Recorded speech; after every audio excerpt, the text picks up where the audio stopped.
The demonstration in Israel following the execution of 6 hostages held in Gaza since October 7th.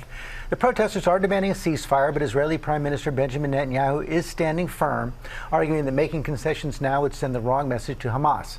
Marcus Moore is on the scene in Israel. Good morning, Marcus.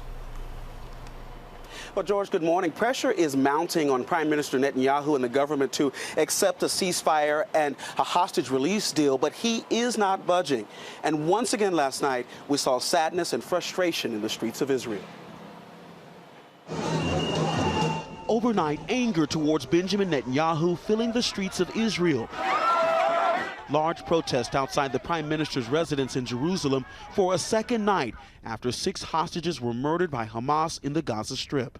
The military pressure is not a good system, so there is a time to have an agreement. Tens of thousands calling on Prime Minister Netanyahu to secure a ceasefire deal that would see the release of all hostages being held by Hamas.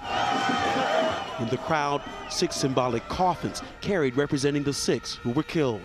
Demonstrators have just breached a barrier that the security service tried to set up, which is just a few hundred feet from Prime Minister Netanyahu's home.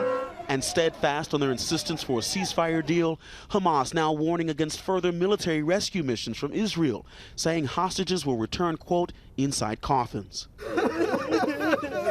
One of the hostages murdered, now laid to rest, Israeli-American Hersh Goldberg-Polin. Thousands lining the streets as a procession made its way to Hersh's funeral. Hersh, we failed you. We all failed you. For 330 days, Mama and I sought the proverbial stone that we could turn over to save you. Maybe, just maybe, your death is the stone, the fuel that will bring home the remaining 101 hostages. Hersh's parents, John and Rachel, became advocates for a hostage deal at home and abroad, now saying he is, quote, finally free. I will love you and I will miss you every single day for the rest of my life. But you're right here. I know you're right here. I just have to teach myself how to feel you in a different way. And Hersh, there's one last thing I need you to do for us. Now I need you to help us stay strong. And I need you to help us survive. Netanyahu asking the families of the hostages killed for forgiveness Monday, but adamant that Israel will not be making any additional concessions in the negotiations. We're asked to make concessions? What message does this send Hamas?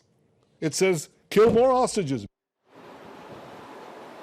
This morning, some are concerned that his defiant and pointed speech could further jeopardize any chances of a negotiated ceasefire, which is what the people we've seen in the streets, many of them have been demanding.